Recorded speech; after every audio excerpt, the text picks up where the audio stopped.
워싱턴 DC에 가면 스미소니언 박물관이 있습니다. 엄밀히 말하면 박물관들이라고 해야 될 것입니다. 자연사 박물관, 미술 박물관, 인디언 박물관, 아프리카 박물관 등등 19개의 박물관과 미술관, 도서관 등이 즐비하게 있는 곳입니다.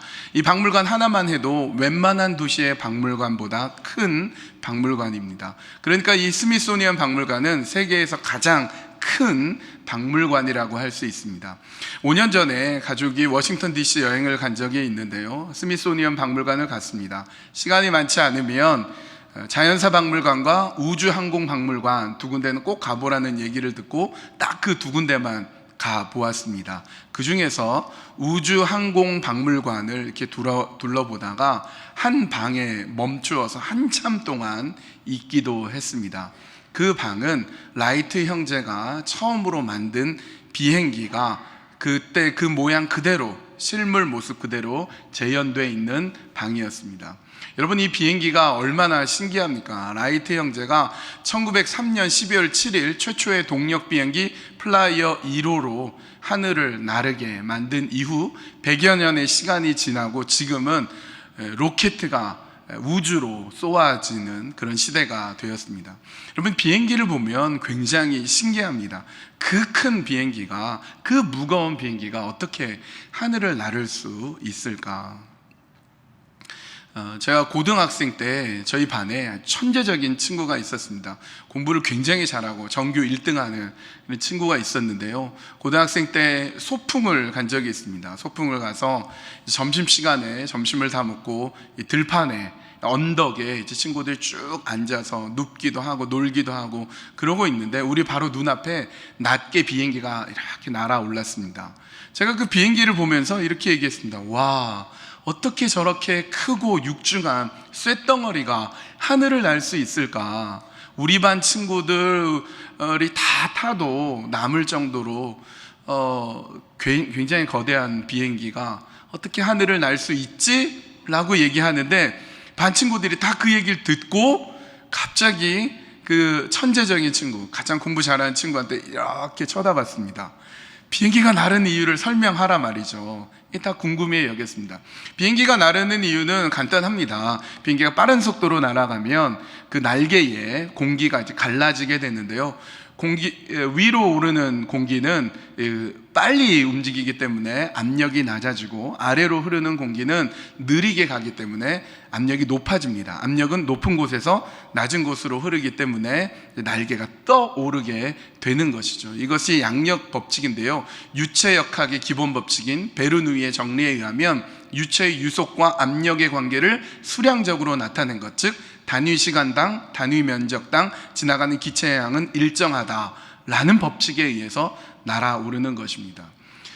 우리 반 아이들이 다 고개를 딱 돌려서 그 공부 잘하는 친구한테 이런 식의 설명을 기대했습니다. 어떻게 비행기가 날아오르는지. 그 천재적인 친구, 그 1등 하는 친구가 이렇게 대답했습니다. 오히려 더 눈을 크게 뜨면서, 그러게 진짜 신기하네. 자기도 모르는 거예요, 거기에 대해서. 여러분, 제가 비행기가 나르는 원리를 설명드렸지만 설명을 들어도 여전히 비행기가 날아가는 것은 참으로 신기합니다. 그러나 여러분, 더 신기한 것은 라이트 형제가 비행기를 발명한 이후에 수많은 사람들이 그 비행기 때문에 먹고 살 수 있게 되었다는 것입니다. 비행기와 관련된 산업, 사업, 직업들이 얼마나 많이 생겼습니까? 비행기 덕분에 무역을 쉽게 할 수 있게 되었고, 나라와 나라 사이를 쉽게 여행할 수 있게 되었습니다.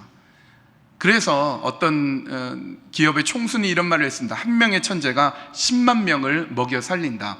소위 천재 경영론입니다. 라이트 형제라는 천재 발명가가 비행기를 발명함으로써 수많은 사람들이 먹고 살게 되었습니다. 에디슨이라는 최고의 발명가, 천재 발명가가 전축을 발명해서 얼마나 많은 사람이 전축으로 먹고 살게 되었습니까? 스티브 잡스가 아이폰을 발명함으로 인해서 지금도 수많은 사람들이 먹고 살 수 있게 되었습니다. 정말로 천재 한 사람이 엄청나게 많은 사람을 먹여 살리고 있습니다. 그러나 여러분, 천재가 절대로 할 수 없는 것이 있습니다. 천재가 수많은 사람들을 먹고 살게 해줄 수 있다고 해도 절대로 해줄 수 없는 것이 있습니다. 그것은 천재가 단 한 사람의 영혼도 책임지지 못한다는 사실입니다. 여러분, 천재가 해줄 수 있는 것은 돈이나 물질적인 것입니다. 그러나 아무리 물질이 많아도 채울 수 없는 것이 있습니다. 물질로는 채울 수 없는 믿음이나 신뢰, 신념이 있습니다.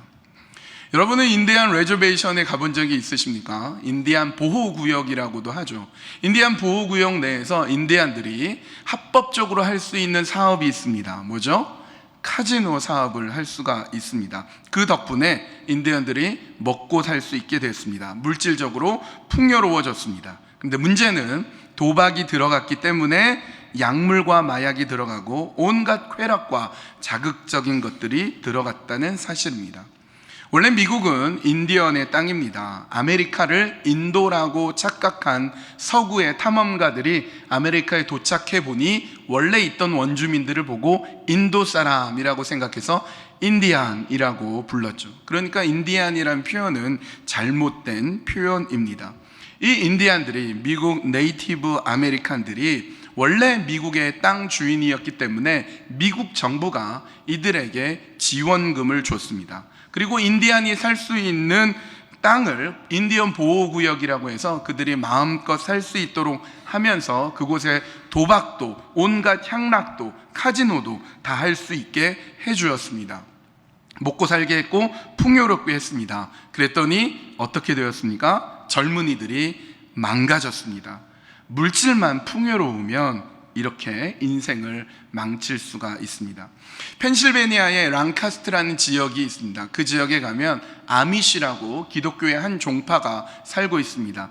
5년 전 여행을 갔을 때 시간을 내서 그곳에도 들러보았습니다. 아미시는 현대의 물질 문명, 과학 문명들을 극도로 기피합니다.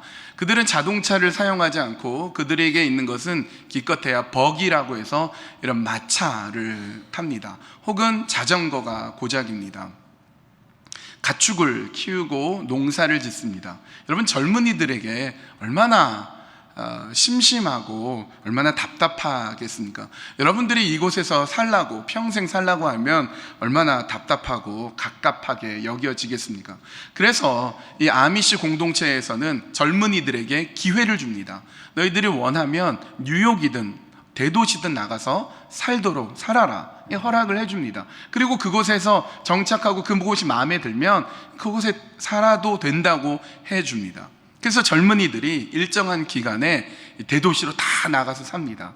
그런데 그렇게 나가 산 아미시들, 젊은이들 가운데 80% 이상이 1년 내에 다시 이 랑카스타 아미시 마을로 돌아온다고 합니다. 과학 문명도 좋고 도시의 생활도 좋지만 아미시의 신념을 지키는 것이 더 옳다고 믿는 그들이, 젊은이들이 다시 그 공동체로 돌아옵니다. 그래서 지금도 아미시 공동체는 든든하게 서 있습니다.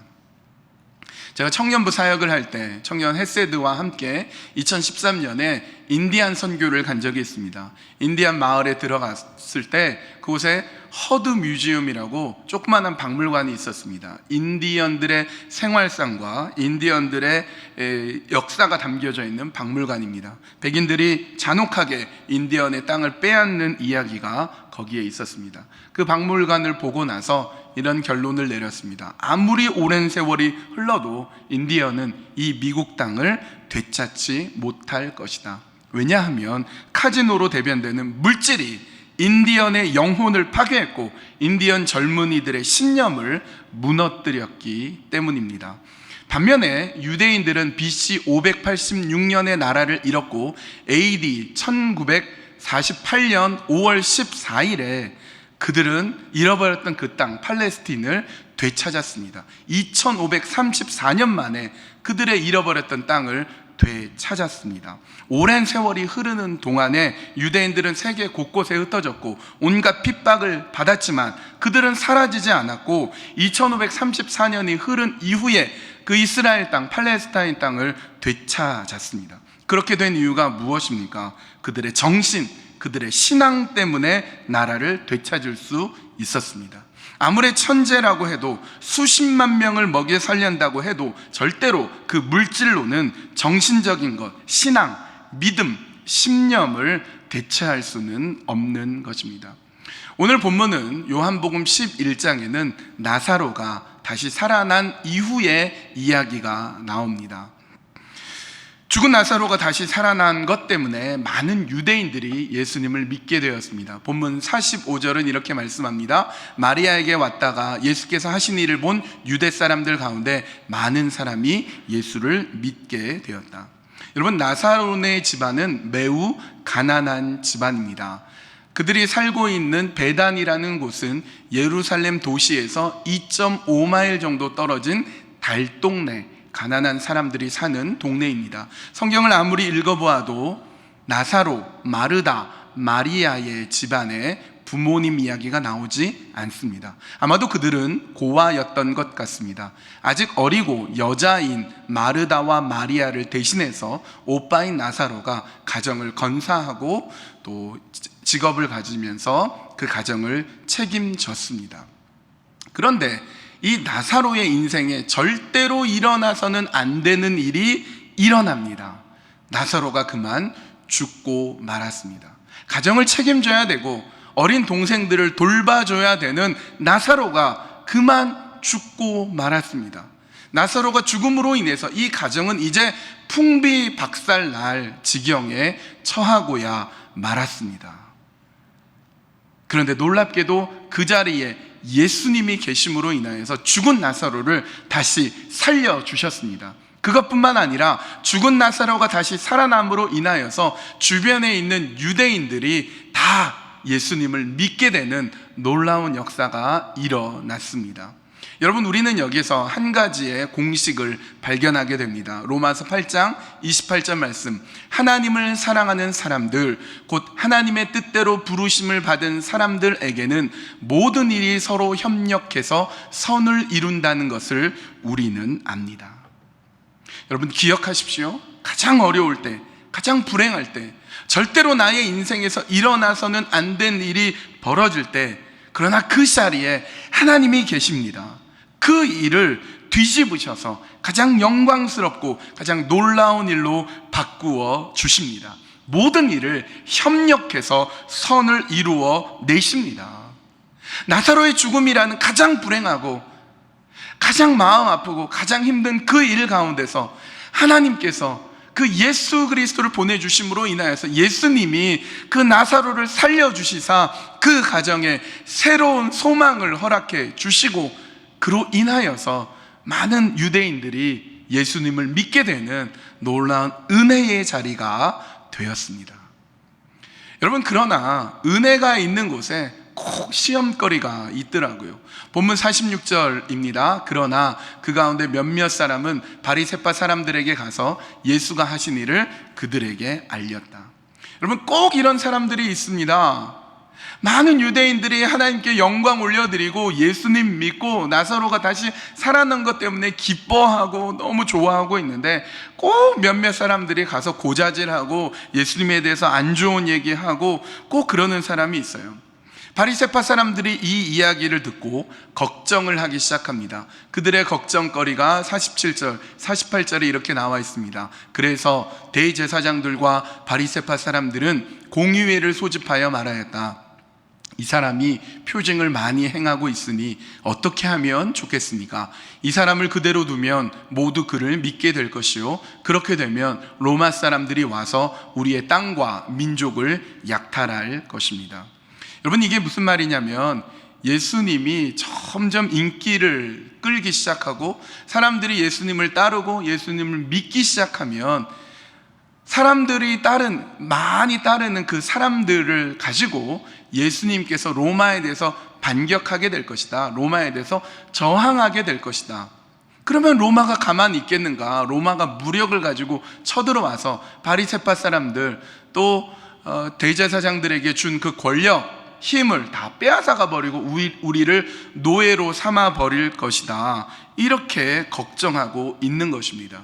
여러분, 이 대제사장들은 종교 권력을 쥐고 있습니다. 바리새파 사람들은 정치 권력을 쥐고 있습니다. 당시 최고의 권력 두 가지, 종교 권력과 정치 권력을 이 사람들이 다 쥐고 있었습니다. 그러니까 어느 누구라도 자신의 권력에 해를 입히는 사람, 자신의 권력을 앗아갈 수 있는 사람이 어느 누구라도 있다면 그것을 없애고 싶어 했습니다. 그런데 그들의 눈에 예수님이 눈에 띄었습니다.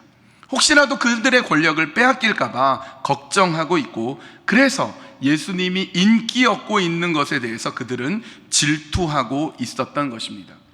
여러분, 이들은 어떻게 해야 옳았습니까? 그들의 정치 권력, 그들의 종교 권력이 진짜로 힘이 있으려면 그들은 예수님께 나아와야 됐습니다.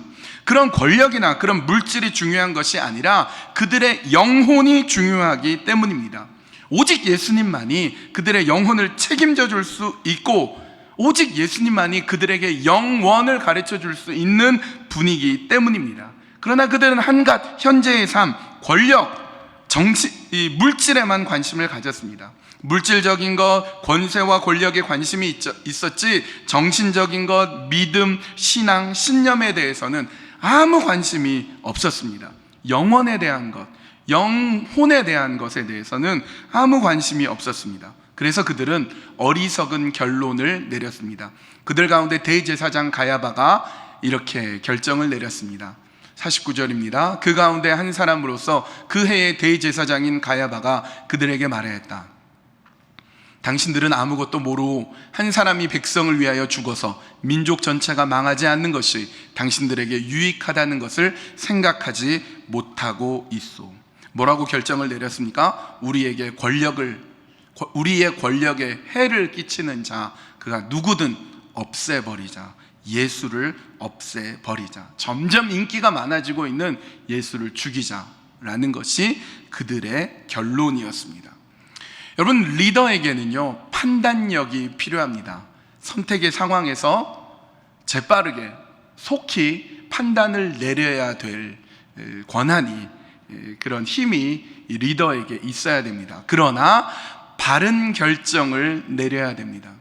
여러분들은 하나님께 올바른 결정을 내릴 수 있도록 올바른 판단력과 올바른 지혜와 통찰력을 달라고 기도해야 될 것입니다. 그러나 아쉽게도 당시 최고의 권력을 쥐고 있던 대제사장 가야바는 어리석은 결정을 내리고 맙니다.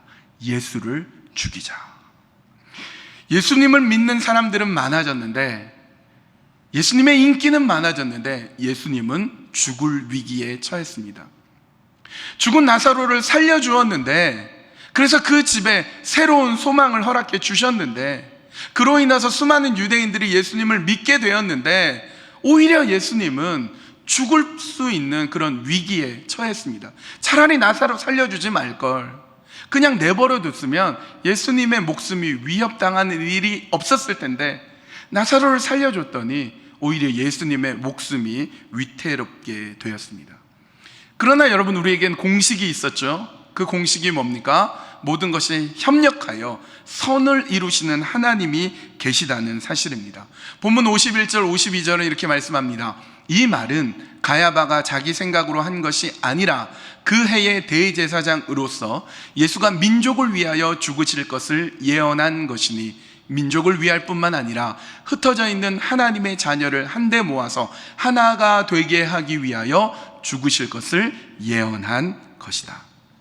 여러분, 가야바는 악한 결정을 내렸습니다. 그래서 예수님을 죽이려고 했습니다. 그러나 이 예수님의 죽음이 하나님께서는 모든 오고 오는 자녀들을 위해서, 모든 민족과 족속과 방언과 열방들 가운데, 온 인류 가운데 구원을 얻게 하는, 구원의 혜택을 입는 예수 그리스도의 대속의 죽음, 예수 그리스도의 십자가의 죽음으로 합력하여 선을 이루어 주신 것입니다. 이 공식을 다시 한번 대응하면 어떻게 됩니까? 로마서 8장 28절, 하나님을 사랑하는 사람들, 곧 하나님의 뜻대로 부르심을 받은 사람들에게는 비록 예수님이 죽음 가운데 몰리게 되었지만 그 죽음으로 말미암아 서로 협력해서 선을 이루게 됨을 우리는 알게 되는 것입니다. 그래서 로마서 5장 19절 말씀을 보십시오. 이렇게 되어 있습니다. 한 사람이 아담 한 사람이 순종하지 않음으로 말미암아 많은 사람이 죄인으로 판정을 받았는데, 이제는 한 사람이 순종함으로 말미암아 많은 사람이 의인으로 판정을 받은 것입니다. 예수 그리스도 그 한 사람이 하나님께 순종함으로 인하여서 많은 사람들이 혜택을 받게 되었습니다. 가야바가 예수님을 죽이려고 했던 그 악한 의도를 하나님께서는 협력하여 선을 이루는 가장 놀라운 일로 바꾸어 주셨습니다. 여러분, 여러분의 삶에서 고통스럽고 힘들고 어려운 순간들이 있을 것입니다.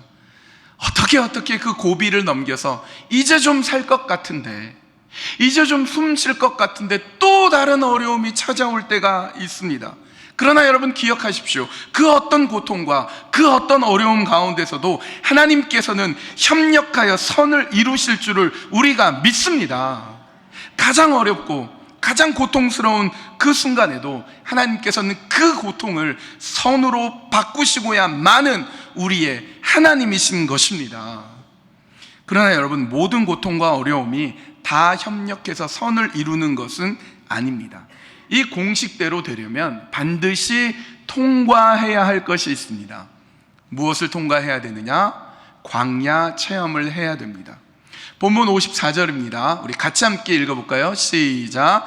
그래서 예수께서는 유대 사람들 가운데로 더 이상 드러나게 다니지 아니하시고 거기에서 떠나 광야에서 가까운 지방 에브라임이라는 마을로 가서 제자들과 함께 지내셨다. 여러분, 예수님께서 유대 사람들이 자신을 죽이려고 한다는 소식을 들은 이후에 그곳을 떠나서 에브라임이라는 마을로 갔습니다. 그런데 이 에브라임이라는 곳이 어디였느냐? 광야 근처였습니다. 말하자면 예수님은 광야를 통과하셨습니다. 여러분, 저는 이것이 우연이라고 보지 않습니다. 권력자들이 예수님을 죽이려고 했고 결국 예수님은 죽었습니다. 그러나 그 죽음이 협력하여 선을 이루는, 온 인류가 혜택을 이루는 엄청난 놀라운 사건이 벌어졌는데, 그렇다면 그 자리에서 바로 죽어야 되지 않겠습니까? 그러나 그렇지 않습니다. 협력하여 선을 이루기 전에 예수님은 어디로 가셨는가? 광야로 가셨습니다. 광야, 사막. 여러분은 광야나 사막을 가본 적이 있으십니까? 저는 몇 번 있습니다. 코랄 핑크 샌드 듄이라는 유타주에 있는 조그만한 사막을 가본 적이 있는데, 사막이 핑크빛입니다. 데스밸리에 있는 사막을 간 적도 있습니다. 가장 기억에 남는 것은 인도의 자이살메르라는 사막에 간 적입니다. 낙타를 타고 사막을 가본 적이 있습니다.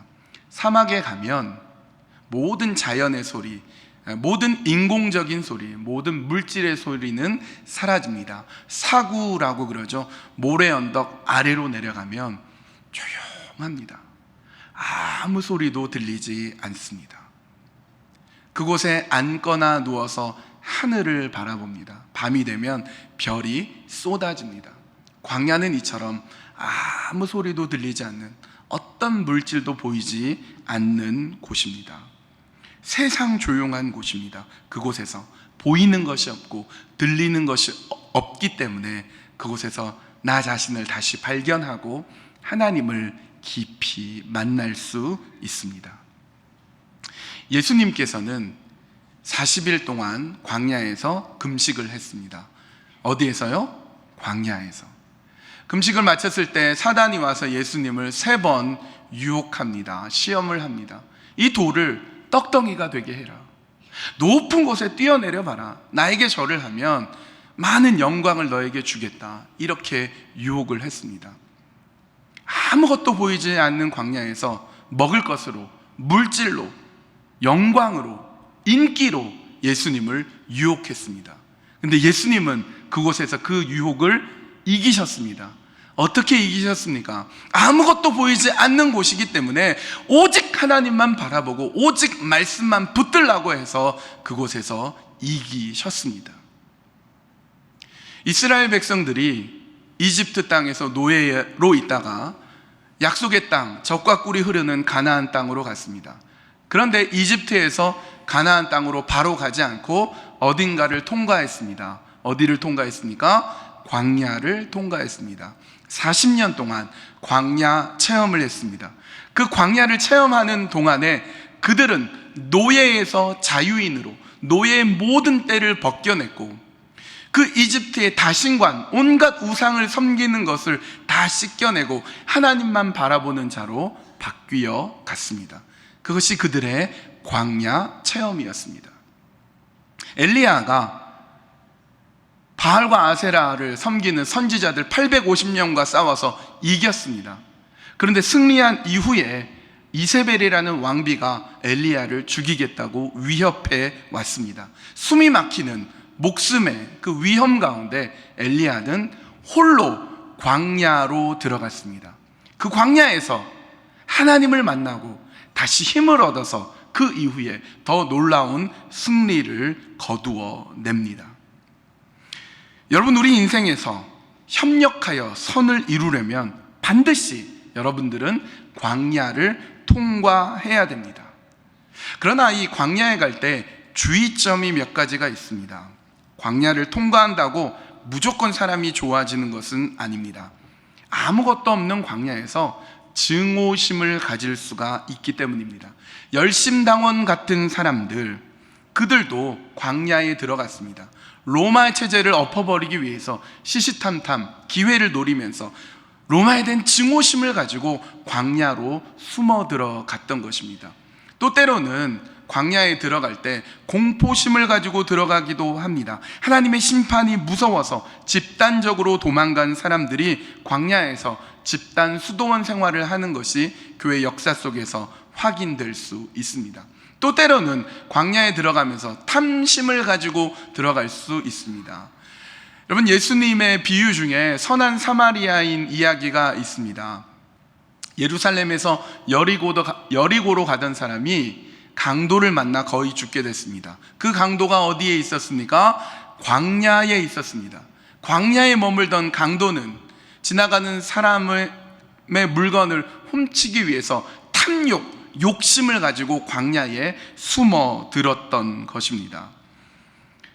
여러분, 광야에 들어갔는데 증오심과 공포심과 탐욕만을 채우려고 광야에 가면 아무 소용이 없습니다. 그렇게 되면 광야를 통과하는 것이 별 의미가 없습니다. 나 자신에게 직면하고 하나님을 만나야 되지 증오심, 공포, 탐심으로는 어떤 것도 이룰 수 없습니다. 그러므로 여러분, 광야에서 해야 될 것은 무엇입니까? 비우고 가야 됩니다. 욕심을 비우고 미움을 비우고 원망과 증오를 비우고 광야로 가야 됩니다. 또한 게으름과 핑계를 버리고 광야로 가야 됩니다. 믿음으로 가야 됩니다. 하나님을 믿고자 하는 그 마음으로 가야 합니다. 그럴 때에 광야가 협력하여 선을 이루는 가장 좋은 곳이 될 것입니다. 여러분은 지금 광야를 통과하고 계십니까? 여러분에게 광야는 어디입니까? 여러분 인생에서 반드시 광야를 만나게 될 터인데 여러분에게 광야는 어디입니까? 사막을 가고 낙타를 타고 가는 것이 곧만이 광야가 아닙니다. 여러분을 비우고 여러분 자신을 직면하고 하나님을 만날 수 있다면 그곳이 여러분에게 광야가 되는 것입니다. 한국에서 잘 살다가 번듯한 직장을 가지고 있다가 한번 기회를 얻어보고자 미국에 이민으로 왔는데 잘 살기는커녕 오히려 어려움이 있고 오히려 힘든 일을 만날 수가 있습니다. 그런데 그곳에서 여러분 자신을 직면하고 하나님을 만나게 된다면 이 미국이 여러분에게 광야가 되는 것입니다. 여러분이 사업을 하거나 여러분이 직장을 다니면서 여러분과 사람들과의 관계 속에서 끊임없이 상처받고 끊임없이 아파하고 실망하고 어려운 일을 겪을 수 있습니다. 그러나 거기에서 여러분 자신을 직면하고 여러분이 하나님을 만나게 된다면, 협력하여 선을 이루시는 그 하나님을 보게 된다면 그 직장이, 그 일터가 여러분에게는 광야인 것입니다. 여러분의 가정에서, 여러분의 인생에서 말할 수 없는 고민과 아픔들이 있습니까? 그 고민으로, 그 아픔으로 걸어가는 여러분 인생이 여러분에게 광야인 것입니다. 너무 힘들어서 몸부림치면서 여러분 자신의 한계를 깨닫고 겸손하게 하나님 앞으로 나아가게 된다면 여러분의 인생이 지금 광야길을 걷고 있는 것입니다. 광야를 지나며라는 복음성 찬양이 있습니다. 그 가사를 읽음으로 말씀을 마치겠습니다. 왜 나를 깊은 어둠 속에 홀로 두시는지, 어두운 밤은 왜 그리 길었는지, 나를 고독하게, 나를 낮아지게 세상 어디도 기댈 곳이 없게 하셨네. 광야에 서 있네. 주님만 내 도움이 되시고, 주님만 내 빛이 되시는, 주님만 내 친구 되시는 광야, 주님 손 놓고는 단 하루도 살 수 없는 곳 광야에 서 있네. 주께서 나를 사용하시려, 나를 더 정결케 하시려 나를 택하여 보내신 그곳 광야, 성령이 내 영을 다시 태어나게 하는 곳 광야에 서 있네. 내 자아가 산산이 깨지고 높아지려 했던 내 꿈도 내려놓고 오직 주님 뜻만 이루어지기를, 나를 통해 주님만 드러나기를 광야를 지나며 기도하시겠습니다. 하나님, 때로는 우리 인생에 절대로 일어나서는 안 되는 일을 만나기도 합니다. 고통과 아픔 속에 왜 나에게 이런 일이 벌어졌는지 아파하기도 합니다. 가난한 집안의 가장이었던 나사로가, 동생들을 책임지며 사는 오빠 나사로가 죽은 그곳에 예수님께서 계셔서 그를 살려주셨듯이, 주님께서 이 시간 우리의 인생에 찾아오셔서 우리를 건져 주시옵소서. 때로는 인생에 말할 수 없는 고민과 아픔을 가지고 몸부림을 치고 있는 분들이 있습니다. 그곳이 우리의 광야인 줄 믿습니다. 이 광야에서 나 자신을 만나고 우리 하나님을 만나 새롭게 주 안에서 빚어지는 인생이 되게 하여 주시옵소서. 예수님의 이름으로 기도하옵나이다. 아멘.